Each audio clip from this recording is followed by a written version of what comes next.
Hoy les traigo, les voy a presentar cuatro casos más que nada ilustrativos de uveitis, pero la pregunta o los conceptos que me gustaría compartir hoy y que muchas veces no hablamos nosotros, los especialistas en uveitis, por lo general les contamos de tratamientos, les contamos de diagnósticos, pero nunca hablamos hasta cuándo vamos a tratar una uveitis o hasta cuándo el paciente va a tener que estar con el inmunosupresor, o sea, o por más que nada en particular en esta charla que les quiero dar es sobre el adalimumab, el Humira. Entonces, y yo sé que muchas veces los pacientes se los van a preguntar a ustedes y uno se queda sin medio respuesta que darle. Hay que trabajar la ansiedad del paciente, la ansiedad del médico. Entonces, la idea es mostrarles algunos conceptos para, para, para poderle darles herramienta y encarar esa pregunta cuando venga de los pacientes. Bueno, el primer paciente que le voy a mostrar es una chica de 24 años de edad que me la refiere un colega por dolor ocular, cefalea, rigidez de nuca, le había bajado la visión, ya llevaba 3 semanas de evolución, tenía células en cámara anterior, veía movimiento de mano con un ojo, el ojo derecho, y bultos con el otro, y desprendimientos serosos bilaterales. Hicimos el diagnóstico de una arada. Ahí está, los desprendimientos serosos, bilaterales, los focos de coroiditis, la afección del nervio óptico, vemos desprendimientos que afectan la mácula, por eso era tener una agudeza visual tan mala. Entonces estábamos en un BKH en fase aguda. Esta paciente la empecé a tratar con corticoides y metotrexato por la gravedad de su cuadro y en realidad la gravedad de su cuadro en ese momento la medí por la agudeza visual que presentaba y en una chica joven y estábamos agarrándola bien en la etapa aguda, así que en la mejor etapa del DKH para tratar. Empecé con corticoides y metotrexato de 15 miligramos semana. Cuando empezaba a descender los corticoides, reactivaba la inflamación o no se terminaba de controlar, por eso se sube el metotrexato a 20. Con 20 no alcanzó, se tuvo que poner 25. Bajo 25 de metotrexato y corticoides, tiene un brote leve en el ojo izquierdo, por lo tanto se le realiza una RFG y se constata actividad, por lo que ahí la paso a Humira. Em, eh, Eso es 11 de noviembre del 23, perdón, junio del 23, comienza el tratamiento con Humira y hasta el día de hoy está con Humira solo, dejó el metotrexato, no es lo habitual, yo suelo dejar el metotrexato con el Humira por la presencia de autoanticuerpos, pero la paciente lo dejó en algún momento de tratamiento por voluntad propia y hasta el día de hoy está con, en este caso, un biosimilar a Lumira, que es la Abrilada, cada 15 días, totalmente inactivo. O sea, lleva 2 años y medio más o menos de inactividad sostenida desde el 2023. Ve 6 décimas en el ojo derecho, 10 décimas en el ojo izquierdo, no hay actividad en el segmento anterior, no hay actividad en el segmento posterior. Este es el fondo de ojo, esa es su RFG, todo defectos ventana y cicatrices que han quedado de su cuadro original, y está totalmente inactiva esta paciente. Eh, la idea es empezar a pensar si lo podemos retirar al humedad. Este es el segundo caso, es una paciente de 76 años de edad, donde se presenta por agudeza, baja agudeza visual. En realidad había tenido 2 episodios o 3 episodios antes, como 2 años antes, de hipopión, que le decían que era una endoftalmitis, se lo trataban con intravítreas y mejoraba. Bueno, la cuestión es que cuando me llega a la consulta, tenía 4 cruces de célula, un hipopio en el ojo izquierdo, que tenía la característica de ser móvil, precipitados queráticos finos, 6 décimas de visión en ese ojo y vitreitis. Este era el segmento anterior, fíjense, es el mismo ojo, nada más cómo se despliega o cómo se mueve el dipopion después de hacerle mover la cabeza a la señora. Y la característica en la primera foto, donde no está dilatada, fíjense que tiene un hipopión y el ojo está blanco, ¿eh? Está totalmente frío. Es muy característico de esta patología. En el fondo de ojo no teníamos vasculitis, esta paciente no tenía una vasculitis oclusiva, pero sí tenía algunos focos en el polo posterior y vitreitis. Entonces, esta paciente comienza con corticoides y azatropina. eh, no, con eso no alcanza, no controla, vuelve a tener recaídas. Se inicia en el junio del 22 el Humira cada 15 días. eh, Tiene una gran osteoporosis, o sea, entonces no puedo jugar mucho con los corticoides biorales. Entonces, si tiene alguna recaída, por lo general trato de ponerle o una triamcinolona intravítrea o manejarlo con gotas, depende de dónde sea la recaída, si es anterior o posterior. En junio del 2024 eh, tengo que suspender la acetopina por una leucopenia. Sí, utilizó la acetopina porque inicialmente el metotrexato no lo toleró esta paciente, no hubo caso, creo que ni siquiera un mes pudo usar de metotrexato. Em, bueno, se suspende la acetopina por leucopenia y en enero del 2025 se retrasa por la entrega de la medicación unos 20 días y tiene una recaída. Y ahora actualmente está con Angevita cada 15 días, estable, con 2 miligramos corticoides días alternos, y viene con una inactividad sostenida, pero tener en claro que esta paciente, donde se le demoró un poquito la dosis de Humira, volvió a recaer. Entonces, Seba, ¿qué es eh, angivita? ¿Es un biosimilar también? es un biosimilar, sí, Angevita, Irimos, y no sé si hay otro, son todos biosimilares. Cayó la patente de Lumira, entonces ahora hay muchos biosimilares. Bueno, la paciente actualmente hoy ve 10 décimas de ambos ojos, pero bueno, tiene este riesgo de recaídas un poco más latente y tenemos lo malo de esta paciente que no pudo jugar con los corticoides, salvo que sean locales. Entonces, este es el fondo de ojo actual, la paciente está limpia, se quedaron en la mácula ahí esos defectos del EPR por el brote inicial, pero está estable. Este es otro paciente, totalmente diferente, otra patología, un niño a los 6 años fue la primera vez que lo vi, que me cae a la consulta porque le habían, un hallazgo en realidad fue porque se fue a hacer los anteojos, era una uveitis bilateral, con ojo blanco, o sea, estaba un ojo tranquilo. Cuando me llega a mí, veía 3 décimas, 10 décimas en el ojo derecho, 3 en el ojo izquierdo, tenía un FAN positivo, bueno, células en cámara anterior, se lo interpreta como una uveitis anterior crónica, bilateral, FAN positiva, asociada a IJ. eh, este era el ojo inicialmente, cuando yo lo empiezo a ver, con el ojo derecho con algunos precipitados, el ojo izquierdo ya con sinequias. Se comienza el tratamiento con corticoides tópicos, con el tópico no alcanza a controlar la inflamación, entonces se pasa a metotrexato, se comienza una dosis bajita de 12,5 por semana, se empieza a subir porque la inflamación no se controlaba, hasta que en junio del 22 comienza con Humira cada 15 días, más el metotrexato de 20 por semana. Luego en marzo bajamos un poco el método exacto, pero lo mantenemos como terapia junto con el Humira. Hasta el día de hoy ya lleva 3 años y medio eh, sin actividad, sin recaídas, con el método exacto y el biológico. Entonces, este es otro paciente que frente a este cuadro podríamos ir pensando en que se podría sacar el Humira. ¿eh? Entonces, a hoy ve 10 décimas con el ojo derecho, 9 con el ojo izquierdo, corrige un esteropeico, le quedó ese efecto por la sinequia esa que tiene en el ojo izquierdo, y bueno, está estable. Entonces sería sí. ¿Qué te hace dejarlo con dos drogas y no con una? Porque a este tiene un tanto exacto.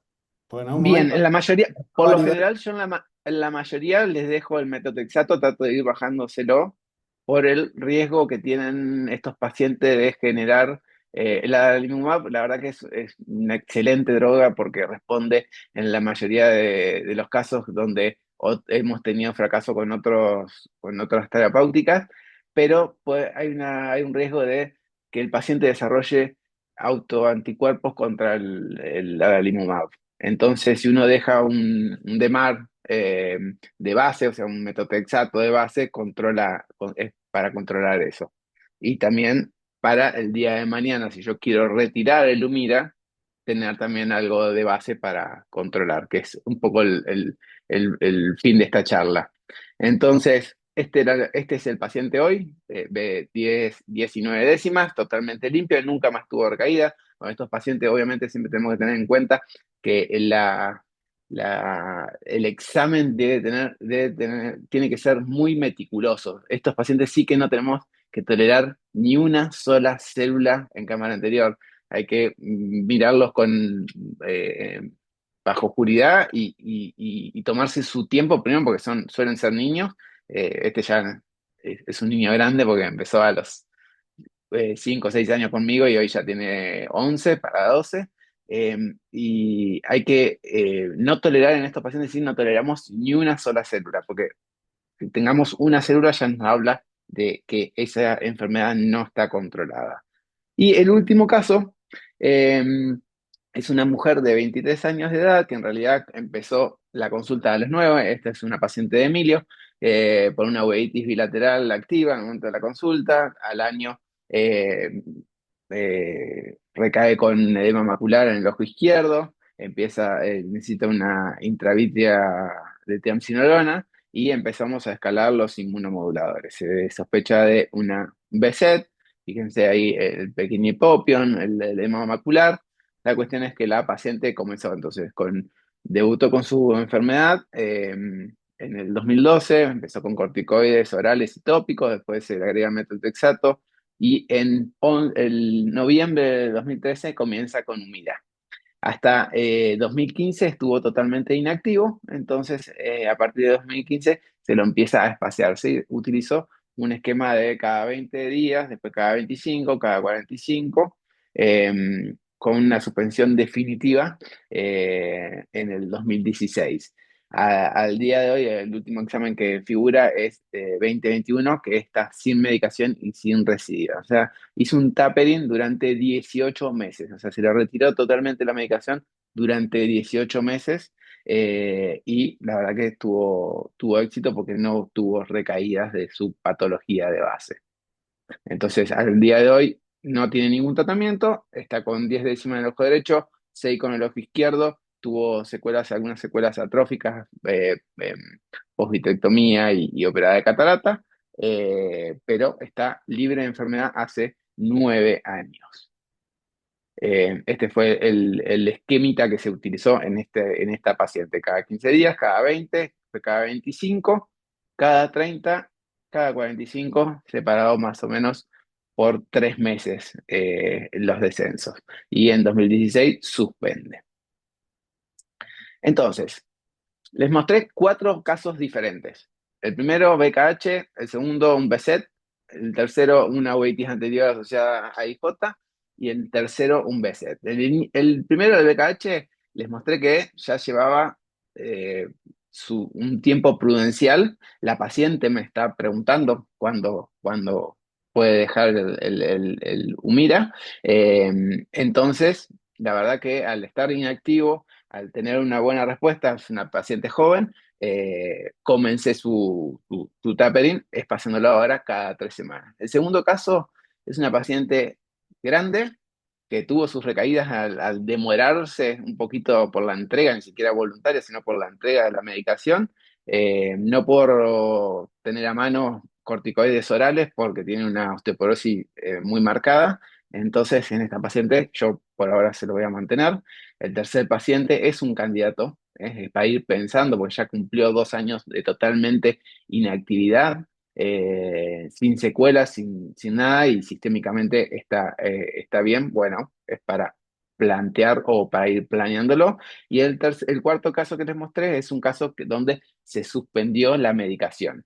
Y 9 años después sigue inactivo. Y se suspendió de una manera paulatina, ¿eh?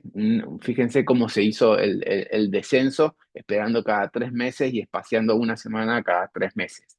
Entonces, todas estas decisiones que Emilio en esta paciente, por ejemplo, la tomó ya hace un montón de tiempo, no había evidencia, o sea, no había guías claras, se tomaban medios por intuición clínica. Entonces, hoy contamos con un poquito más de evidencia y esto es lo que yo le quería traer a ustedes y le quería mostrar, que creo que son herramientas, es una buena herramienta para, como para poder responderle a los pacientes, aunque no traten o no hagan uveitis, o sea, se los van a cruzar a estos pacientes. Entonces, entre el 2024 y 2025 se publicaron 3 trabajos donde el problema clínico que se planteó era, primero, ¿es seguro retirar el adalimumab tras un periodo largo de inactividad? ¿Qué riesgo voy a tener de recaída? Y si recae, ¿qué hago? ¿Cómo tengo que hacer ese descenso? ¿Lo hago como los corticoides, bajando la dosis y manteniendo el mismo tiempo? ¿O lo hago espaciando la dosis, o sea, espaciando la frecuencia y manteniendo la misma dosis? ¿Por qué?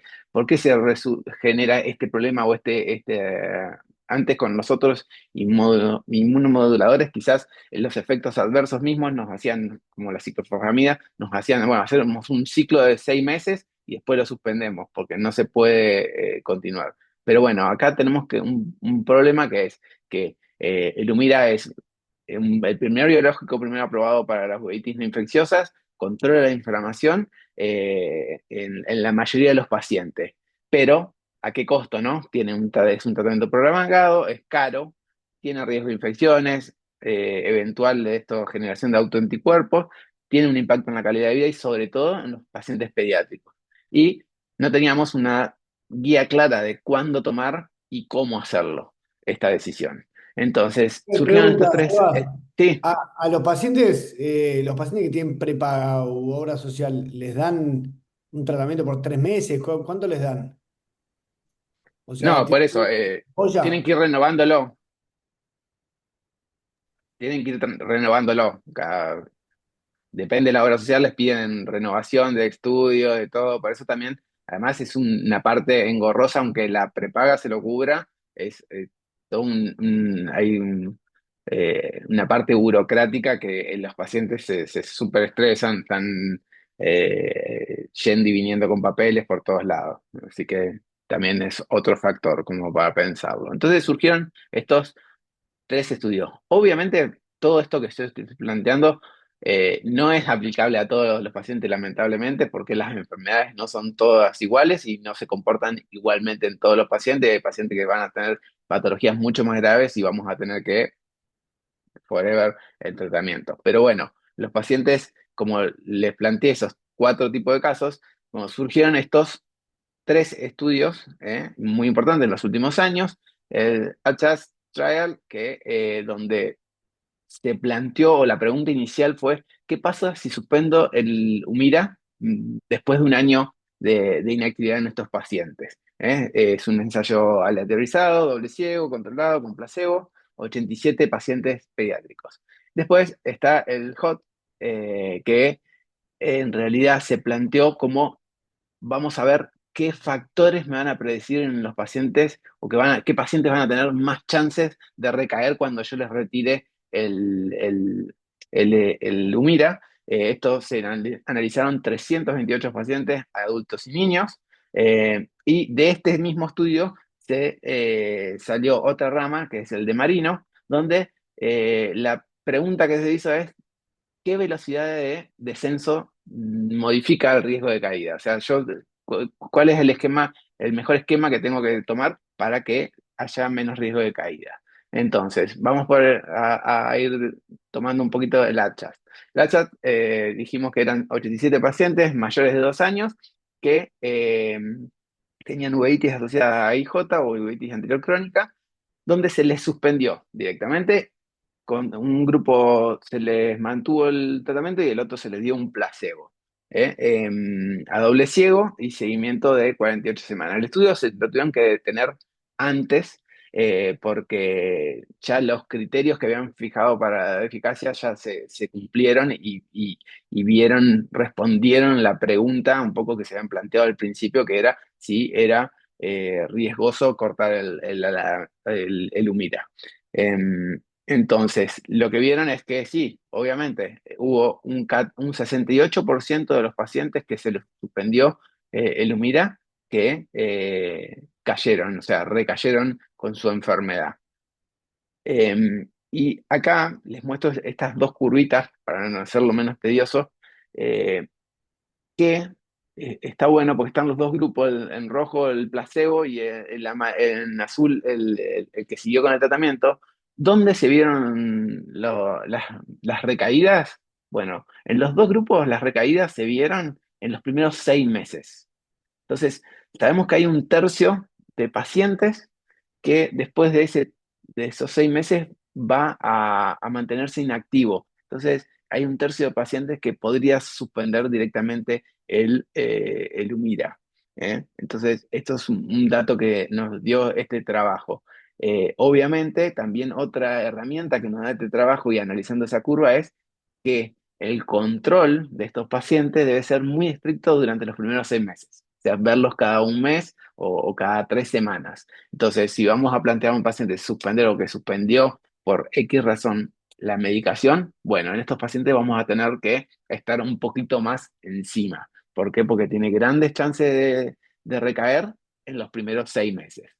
Entonces, otro dato muy importante y alentador que sacó este trabajo es que de todos los que cayeron, el 100% se recuperaron al volver el tratamiento. Eso también está bueno saberlo. Cuando encaramos el descenso o sacar el tratamiento de un paciente, decirle, mirá, vamos a hacer la prueba. Si no pasa nada, si hay una recaída, no pasa nada. Volvemos al tratamiento. Y estos 100% de los tuvieron recaída, empezaron el tratamiento de vuelta, el 100% se controlaron y no hubo a largo plazo alteraciones o diferencias en la agudeza visual final con los dos grupos, el tratado y con los que habían dejado de tratarse y habían recaído. Así que eso es un dato importante para comentárselo a los pacientes. El otro estudio es el HOT, que habíamos dicho, bueno, querían sacar un score a ver quién tenía más chances de caer durante la retirada.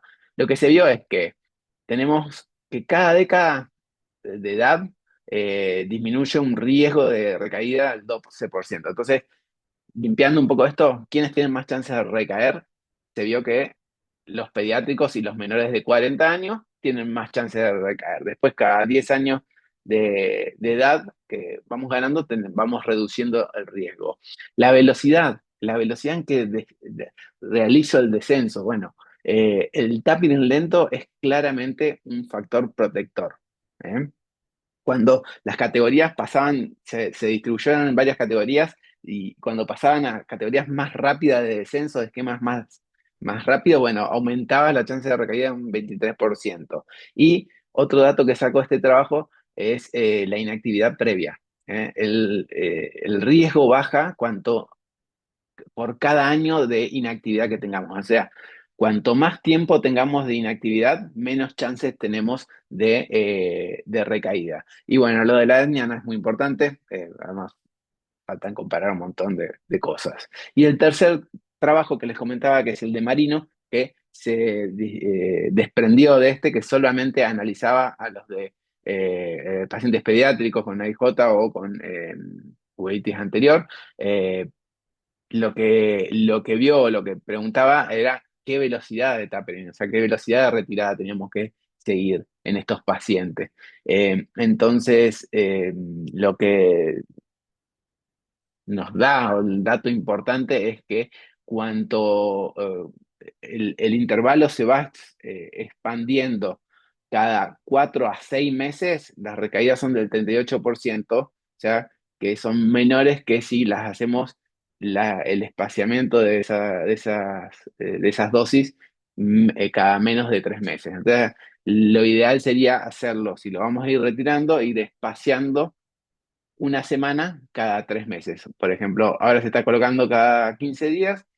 mantenemos cada 15 días entre 4 y 6 meses y ahí pasamos a cada 3 semanas. Eso lo mantenemos cada 4 o 6 meses y ahí recién pasamos a cada un mes. ¿Eh? Eso es lo que se vio. Entonces una reducción del 60% del riesgo de recaída bajando lento. Y también otra cosa que se vio, que tenemos mucho menos chances de recaída en pacientes que tenemos una actividad media de mayor de 2 años.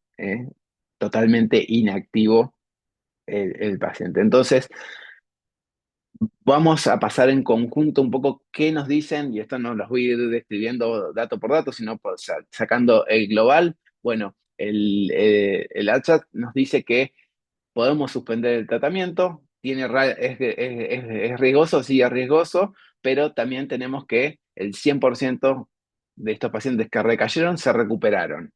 El HOT, ¿qué nos dice? Que cuanto más chicos son o menores de 40 y más rápido lo hacemos al descenso, más chances tenemos de recaída. Por eso, si lo vamos a plantear, tendríamos que utilizar un esquema más prolongado. Y el de Marino, que era la corte pediátrica nada más, se vio que el 60%, o sea, disminuye el 60% de riesgo cuando tenemos un paciente inactivo más de 2 años y lo vamos espaciando entre 4 a 6 meses de tratamiento. ¿Por qué son importantes estos tres trabajos? Porque hasta el año pasado no había ninguna guía clara. Cada médico hacía más o menos lo que veía o lo que iba interpretando. Bueno, ahora tenemos un poco de evidencia y de buena evidencia para respaldarnos en la toma de decisiones. Entonces, como plantear el retiro, pensar en un paciente que tenemos 2 años mínimos de inactividad, para mi gusto, y esta es mi opinión, yo prefiero 3. No sé, después Emilio me gustaría que escuchar su opinión. Obviamente estar bajo el Humira y sin brotes, sin cambios en el tratamiento. Sobre todo hacer hincapié en los pacientes con AIJ. Eh, Obviamente menos de 2 gotas de corticoide. Cuanto más chicos, más chances van a tener de recaer, entonces considerar eso también en el riesgo, dejarlo siempre con un DMARD de base, un metotrexato o algún modificador de las enfermedades, y obviamente siempre tener el acceso al paciente, o sea, poder controlarlo cada un mes, sobre todo los primeros 6 meses. ¿Cómo retirar? Bueno, una de las propuestas del tapering es lo que les comentaba hoy. Primero, cada 2 semanas, que es la dosis estándar, que después lo pasamos cada 3 semanas por 4 o 6 meses, después cada 4 semanas, cada 6, cada 8, pero siempre espaciando la frecuencia y no la dosis. ¿Eh? Y pasar a la siguiente fase, perdón, solo si está inactivo. En cuanto al control oftalmológico, basándonos en el SAN, y mantener siempre un metotrexato o algo de base para el rescate no sea tan abrupto. Y educar, obviamente, al paciente, dándole las pautas de alarma que consulte rápidamente. Si recae, ¿qué hacemos? Bueno, se ajusta de vuelta la frecuencia de la adalimumab cada 2 semanas. Eso es lo que se hizo en el 52% de los pacientes de de los que vimos, o sea, de los estudios. El corticoide tópico solo si tenemos una recaída leve, y por lo general cuando son anteriores, tener la herramienta del DEMAR convencional a mano para justamente hacer el rescate y sea más fácil este rescate. Y bueno, obviamente se puede utilizar un corticoide en pulso si la recaída es muy grave. El algoritmo práctico sería, bueno, cómo confirmar una recaída con cámaras, con células más de una cruz en cámara anterior. Acordate que en AIJ no es tolerable ni una cruz, ¿eh? No se tolera ni una célula para decir que está inactivo. Si tenemos recaídas leves, se pueden manejar con corticoides tópicos. Recaídas más graves, reanudar el adalimumab cada 2 semanas. Recaídas que pasamos de fase, volvemos a la fase anterior. O sea, veníamos cada 3 semanas y esas cada 3 semanas estaba bien y pasamos cada 4 semanas y tiene una recaída. Bueno, se puede volver a hacer el agudo con el tópico y volver al escalón anterior. siempre se puede volver. Eso es, creo, como el concepto más importante y que le va a dar menos ansiedad y menos nerviosismo a los pacientes y a nosotros también como médicos. Entonces, como conclusión, pues ya me está quedando sin tiempo. El Humira no va a ser de por vida, en la mitad de los pacientes puede suspenderlo y tener un buen pronóstico. El riesgo de caídas es alto, sí, sobre todo en los primeros 6 meses, tanto en los pacientes que dejan el tratamiento como los que no. El tapering lento, o sea, esta frecuencia de más de 4 semanas y 4 meses, perdón, y despaciándola, reduce el 60% de riesgo de recaídas. En las AIJ, esperar más de 2 años de inactividad, eso sería lo óptimo para empezar el descenso. Y bueno, si recae, saber que se puede volver a iniciar el tratamiento y volver a empezar. Eso sí, después de que si recae y tenemos que volver a empezar el tratamiento, tener en cuenta que no podemos intentar nuevamente la retirada del tratamiento a la brevedad, sino que esperar 2 años de vuelta sin actividad. Bueno, muchas gracias y me gustaría escuchar opiniones si da el tiempo y si no, Arturo, empezá y después hablamos de... Opinen nomás. Tremendo, Tremendo, Seba, la Sebas. La verdad que verdad que siempre, siempre es un desafío este y yo lo que le digo al paciente es ensayo y error, ¿no? Pero bueno, sí, las recurrencias después de haber dejado el tratamiento los he visto más en chicos, en los adultos es más infrecuente. Y bueno, un poco lo que vos decís, sin por ahí siempre hago el mismo esquema, dejando 2 o 3 meses con la reducción de dosis y después bajándola y si era Lumira cada 2 semanas, que sea cada 3 o cada 4, y después cada 2 meses y bueno, haciendo el mismo intento de un poco lo que dijiste vos ahí y explicándoles que si falla, volvemos a lo que estábamos antes, que ya sabíamos que funcionaba, así que es como una tranquilidad eso. Sí, de hecho mostré, me pareció bueno, varios pacientes de estas cortes del COT y del de Marino vienen de Emilio, así que, y el mejor esquema que respondió, que se utilizó justamente es el que utilizaba Emilio para el descenso lento. Así que eso está bueno como experiencia porque ahora se está replicando en estas guías, así que me parece muy interesante.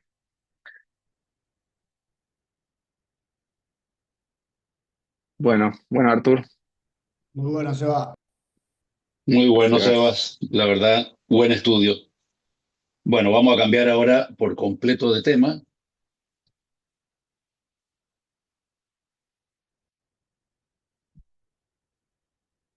A ver,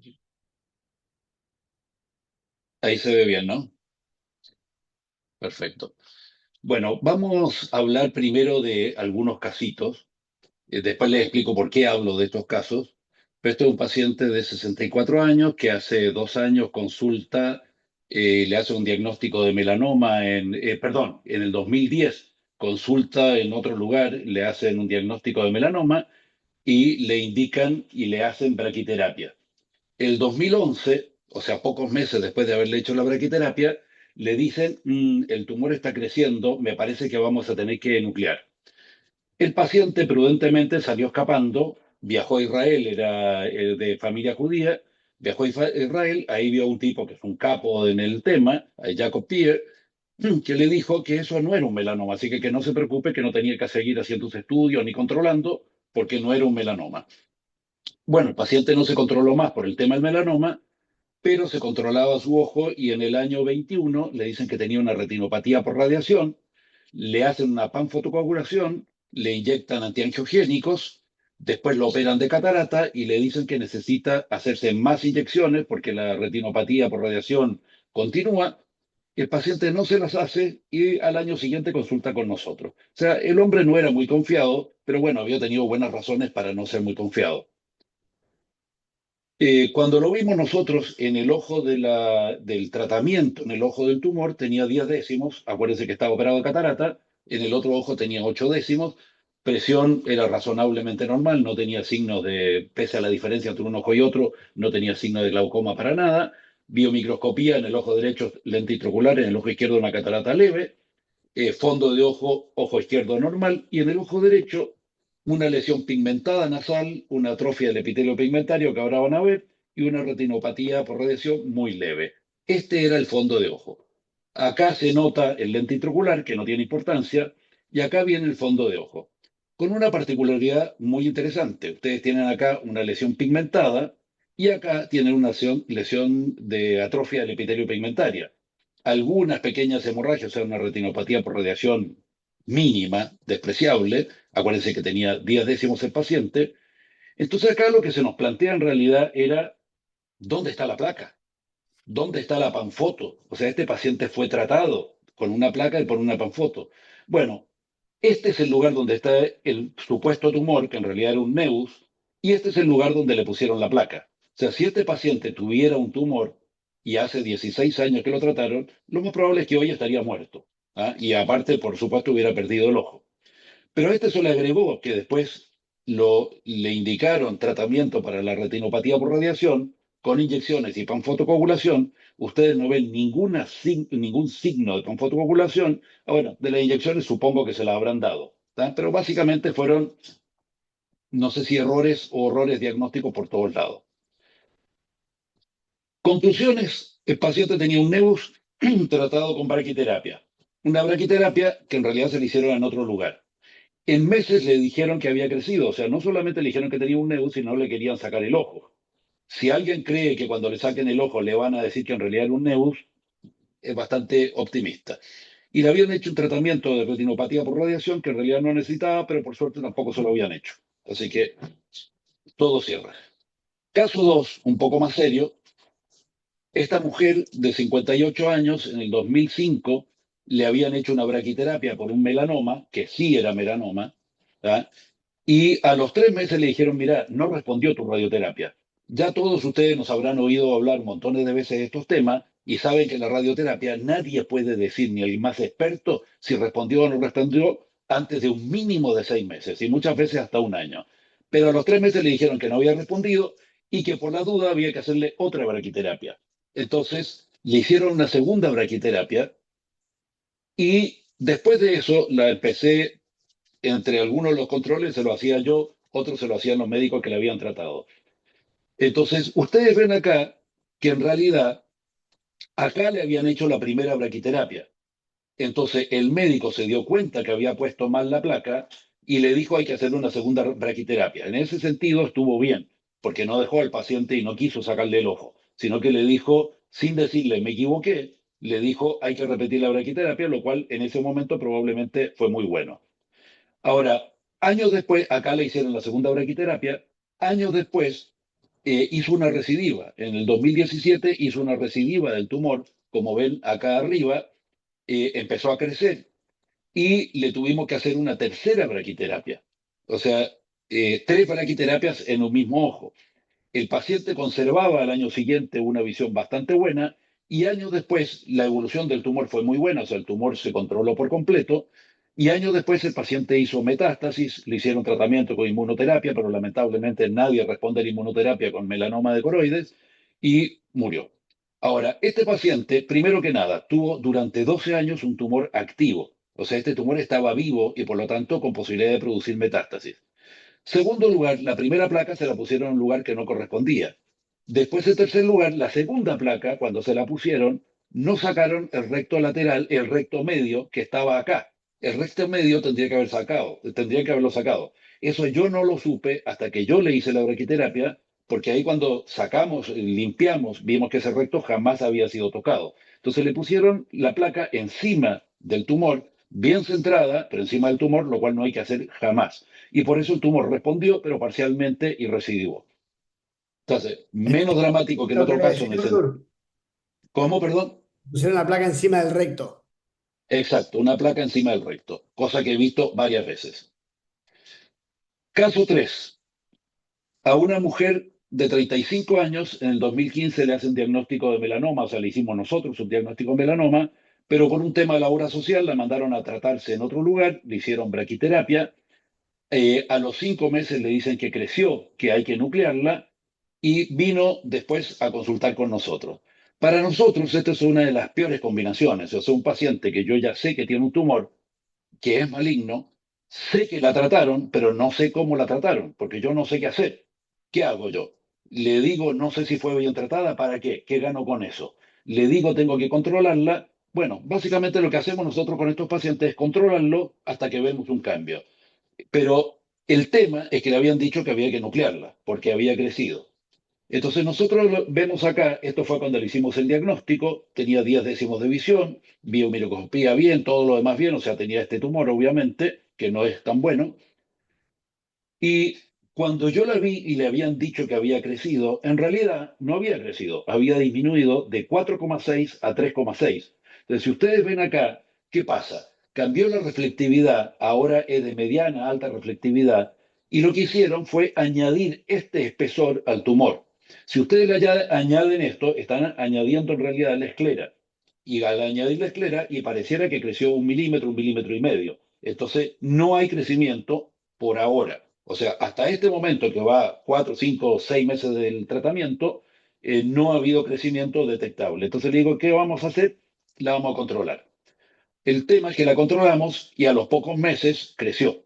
¿Da? Entonces, me parece que el médico sabía que no le había puesto bien la placa, que no estaba bien centrada, se asustó, quería sacarle el ojo, pero bueno, uno no puede estar sacando todos los ojos con 10 décimas porque uno se equivocó.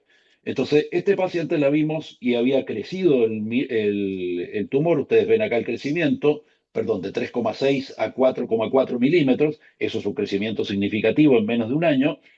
Entonces aquí dijimos, sí, esto hay que tratarlo, no hay que sacar el ojo, porque uno no saca el ojo porque crece un tumor, sino que le pone una placa.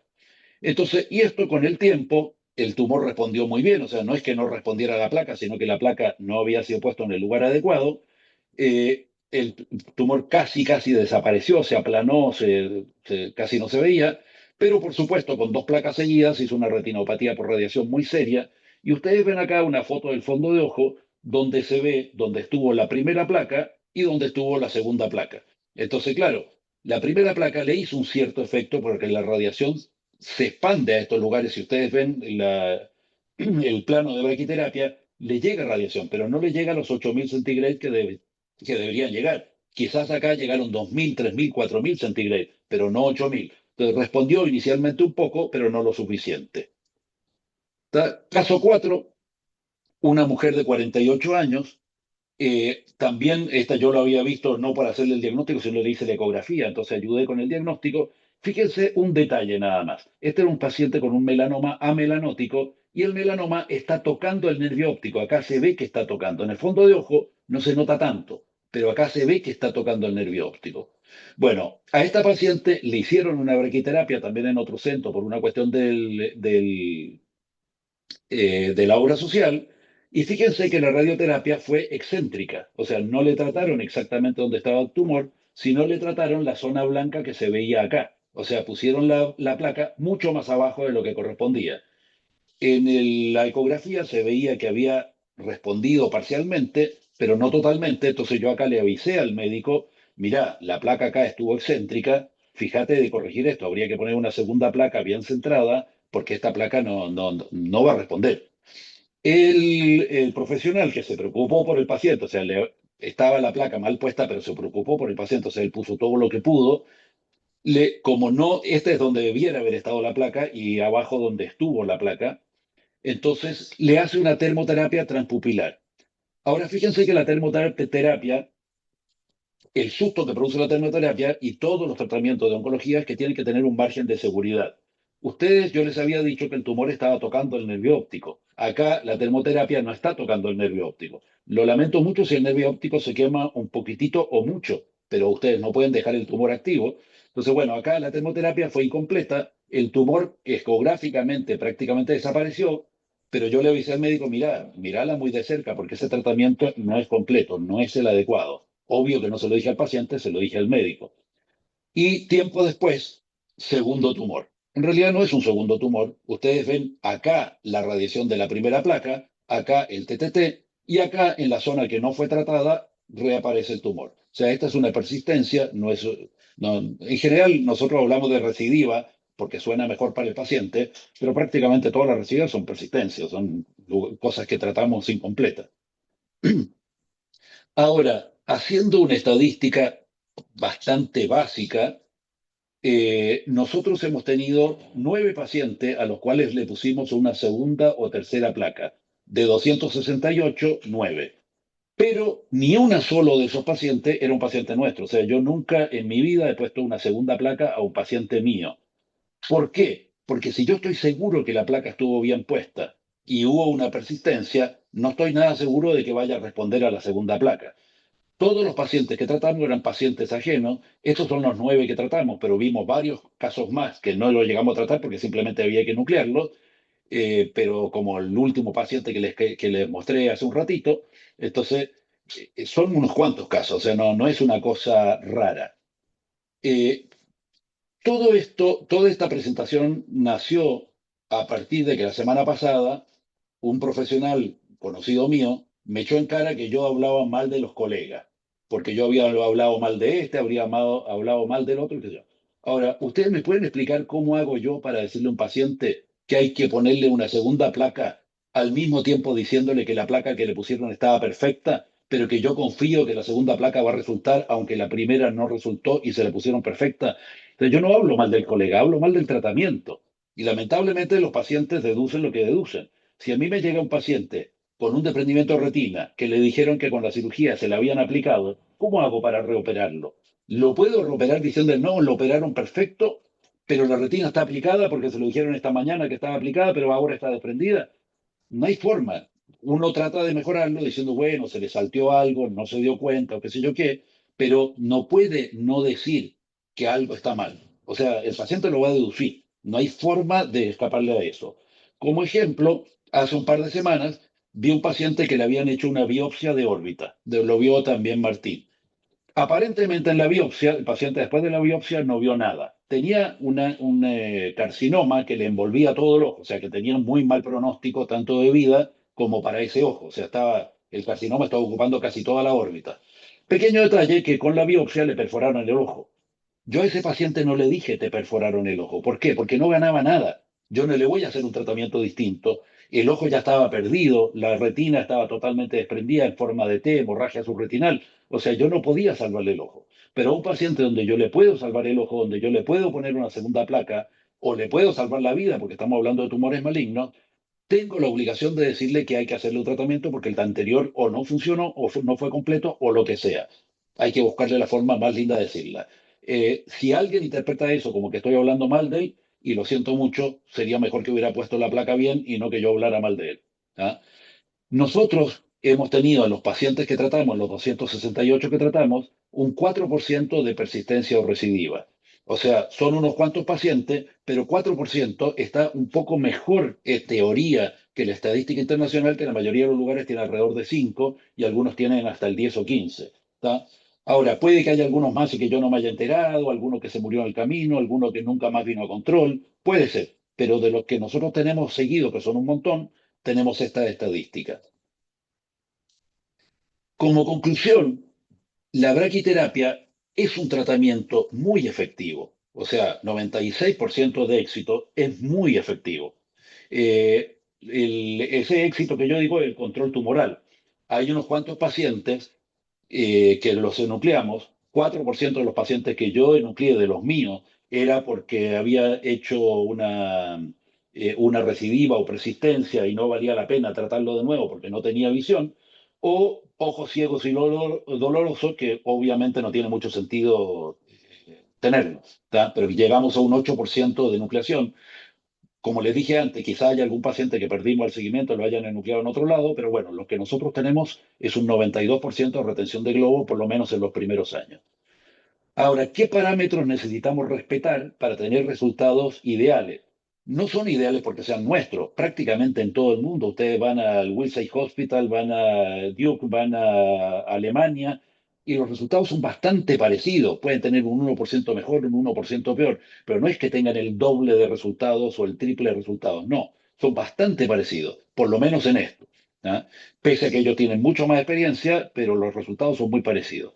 Entonces, necesitamos tener una medición perfecta. O sea, un problema que nosotros vemos mucho, hemos visto presentaciones donde viene un centro, presenta nuestra experiencia con melanoma y presentan 5 casos, 6 casos, 7 casos, donde todos quedaron sin visión. Yo creo que esos pacientes, no puedo asegurarlo, pero pasa lo mismo que en los médicos que operan una retina sin tener mucha experiencia, que le ponen un implante gigante y le hacen crío en los 360 grados. Eso se llama matar mosquitos a escopetazos. Si yo tengo un tumor que mide 3 milímetros de altura y 8 de base, y le pongo una placa de 20 y le calculo como que si tuviera 8 milímetros de altura, el tumor se va a morir, el ojo también. Entonces ahí se pierde el ojo. Entonces no es lo que hay que hacer. Ahora, ¿es mejor eso que no tratarlo? Por supuesto que sí. También es mejor sacar el ojo que no tratarlo. Y tratarlo mal es la peor combinación porque el paciente cree que está tratado y no está tratado. Entonces, si yo mido de menos, el tratamiento va a ser incompleto. Como yo le explico a los pacientes, la carne va a quedar cruda. Si mido de más, hay demasiado tratamiento y más complicaciones. Como le explico a los pacientes, se arrebató el asado. La colocación también tiene que ser perfecta, no solo la medición. Si nosotros colocamos el implante, la placa, 2 milímetros más arriba, 2 milímetros más abajo, 2 milímetros más atrás, nos vamos del margen, dejamos una zona expuesta, una zona que no fue tratada y no sirvió. Esto también es similar a poner un implante. Cuando poníamos implante, yo hace muchos años que no pongo implante en retina, pero cuando poníamos implante en retina, si el implante no estaba en el lugar adecuado, es como que no lo hubiéramos puesto, era totalmente inútil, no servía para nada y además molestaba. Entonces, lo mismo que antes, poner de más o de menos va a pasar lo mismo que con la medición. Si ponemos una placa más grande para asegurarnos que lo cubrimos bien, vamos a estar quemando demasiado. Si ponemos una placa muy chica, no vamos a estar quemando todo. Y el seguimiento tiene que ser más que perfecto, yo diría que correcto. O sea, tener en cuenta que la respuesta en los primeros meses no importa. En los primeros 6 meses puede haber crecimiento, yo le digo a todos los pacientes, no es raro, sobre todo en los primeros 3 meses, que un tumor que medía 4 mida 5, 5 y medio. ¿Por qué? Por hinchazón, por edema. ¿Tá? Simplemente puede tener una hemorragia, se hincha, etcétera, y ese paciente pareciera que creció, pero no creció, ¿tá? Sino que es hinchazón. Ahora, si a los 6 meses el tumor estaba más grande que al inicio, ahí me preocupa, porque a los 6 meses ya debiera estar igual o más chico. Al año debiera estar más chico o igual, y por el resto de la vida debiera estar más chico o igual. El único parámetro que un tumor fue bien tratado es que no crezca nunca más. ¿Tá? Obviamente que si era NEUS no va a crecer nunca, pero bueno, eso ya es otro tema. Entonces, y hay que tener en cuenta que la medición en los casos tratados es mucho más difícil que en un caso inicial. La mayoría de los melanomas son de baja reflectividad y por lo tanto es muy fácil separar melanoma de esclera. La enorme mayoría de los melanomas bien tratados son de alta reflectividad, por lo tanto es muy difícil separar la esclera del melanoma. Entonces hay técnicas para eso, cualquier ecografista bueno lo va a conocer, pero tiene que tener un ecografista que les dé confianza, porque si no, si la medición está mal, todo lo demás va a estar mal. Bueno, muchas gracias y sepan que no voy a hablar mal de ustedes si hacen bien las cosas y uno no habla mal a propósito simplemente por sacarse el gusto, sino porque hay veces que no queda otra para explicarle al paciente. Gracias, Artur, me quedo tranquilo. Te hago una pregunta, Arthur. En esos Sí, pacientes que no han sido tratados correctamente, ¿qué porcentaje aumenta el riesgo de metástasis en esos pacientes? ¿En qué porcentaje más o bueno, menos? la estadística que se ha hecho, lo que pasa es que las estadísticas que se ha hecho son con pacientes tratados correctamente que recidivaron. O sea, esos 11 nuestros. Nadie nunca hizo una estadística con pacientes con placas descentradas. Pero lo lógico es que si un paciente que recidiva con una placa bien puesta tiene un 50% más de metástasis, o sea, aumentan casi al doble de las metástasis, bueno, lo lógico es que con esto también aumenten. De hecho, bueno, de estos 3 pacientes que yo explicaba con placas mal puestas, uno murió viéndolo nosotros, los otros 2 no lo sé, porque perdimos el seguimiento de largo plazo. Pero lo lógico es que tengan mucho más riesgo, sin duda. Hay un tema. Hola, buen día. Miguel, ¿cómo Sí, estás? ¿cómo te va? Buenísimos, interesantes los casos. Yo creo que tocaste varios puntos que son muy importantes, pero quisiera hacer un comentario con la última pregunta. Y es que está comprobado que pacientes que tienen algunos marcadores que de pronto son de mejor pronóstico que otros, con el paso del tiempo se transforman en peores marcadores, con peor pronóstico. ¿Cuál es el Sí, número, el sí, porcentaje de riesgo? Yo creo que todavía es muy pronto para saberlo porque creo que recién ahora estamos aprendiendo en los últimos, no sé, año, 2 años, que tiene importancia hacer un tratamiento temprano o más temprano que más tarde. Ese es uno de los puntos. El segundo punto es, bueno, el manejo de las complicaciones cuando vienen de un colega. Y el otro tema que quería tocar rápido es el del crecimiento post-tratamiento. El cómo manejar el tema del colega, y bueno, uno puede decir quién le hizo esto, y uno puede decir no estaba cuando le hicieron el tratamiento, no sé cuál fue el plan radiológico que le hicieron, radioterapeuta que le hicieron. O sea, en esa parte no puedo opinar. Lo que sí es claro, usted necesita un segundo tratamiento hoy. Yo nunca escuché de 3 placas, esto me parece sí. Yo tampoco. impresionante. Y el tema del crecimiento, yo he visto tumores que han crecido, que se han achicado, como dijo Arturo, 6 meses, un año. Yo lo primero que mido es la reflectividad, esto me lo enseñó el doctor Idarraza hace mucho tiempo. Cambia la reflectividad, es alta, mientras siga alta yo estoy tranquilo. Y un año después veo que de pronto el tumor puede estar creciendo y yo le digo, no sé, pues déjeme ver, vamos a evaluarlo, es raro que a esta altura crezca de vuelta, etcétera, etcétera. Y de pronto fue, no sé, alguna hemorragia intratumoral que pareció que era un crecimiento y el tumor vuelve a su tamaño de post-tratamiento exitoso. Así que Sí, así es. son muchas variantes que Sí. están envueltas. La variante que uno no puede manejar es cuando alguien que tal vez no está entrenado trata a estos pacientes, ¿no? Sí. Sí, eso del crecimiento que dijo Miguel recién es muy importante porque yo le explico a los pacientes que si tienen un crecimiento brusco en algún momento, no entre en pánico, porque en ese caso lo único que vamos a hacer es controlarlo más de cerca, porque muchos de estos crecimientos son hemorragia interna, una necrosis tumoral, un edema, pero no son crecimientos. Y crecimientos de 0,2, 0,1 milímetros son habituales, pero no son crecimientos, son forma de medirlo. Si uno mide la retina, a veces está con más líquido subretinal, menos líquido y nos puede engañar. Pero ahí es importante también quién le está haciendo el control, quién le está haciendo las mediciones, etcétera. O sea, todo esto es profesional, no es para hacerlo así aficionado. Gracias, Miguel. Yo pensé que estabas durmiendo. No, no, no. La primera clase me pareció mucho más interesante que la segunda, pero bueno.